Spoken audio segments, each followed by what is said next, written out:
කාලෙකින් හම්බෙච්ච මේ ජීවිතේ අපි දන්නවද මැරිලා ගිහින් ඔය උපදීද කියලා? ඒ උපදින තැනද හදාගන්න ඕනේ, මෙහෙ ඉඳගෙන ඉන්න තැනද හදාගන්න ඕනේ. මම මේ කතා කරනකොට මම මැරෙන්න බැරිද? මොනවාද මේකේ වෙන්නේ නැත්තේ? හරිම අවිනිශ්චිතයි. අවිදු අඳුරට එරෙහි වන්නට යොන්දන මන පුබුදු කරන්නට ජීවිතේ දුක නිවන්නට අමාදම් සිසිලමෙන් පිහිට වූ සමිදේ අචින්තිතම්පි භවති චින්තිතම්පි විනස්සති. මේ ලෝකේ කවදාවත් හිතන දේ වෙන්නේ නැහැ, වෙන දේ හිතා ගන්නත් බැහැ. සෝමහිමි පරපුරේ දහම් ගිනි සිලුවෙන් අවිදු අඳුරට සාපයක් බඳු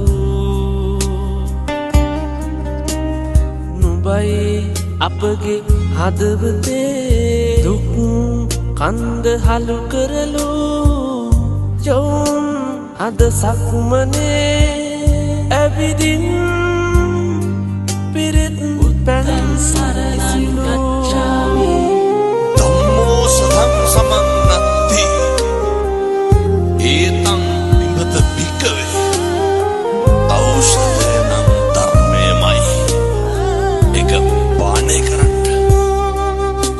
අමාවකට පෑයුවාද අහසේ පුරසඳ සසුදඹරේ දිලෙන තරුව සිරිදම් හිමි සඳ ලොවක අඳුර නසාලන්න පෑයු හිමි සඳ වැජබේවා නිවන් පුරේ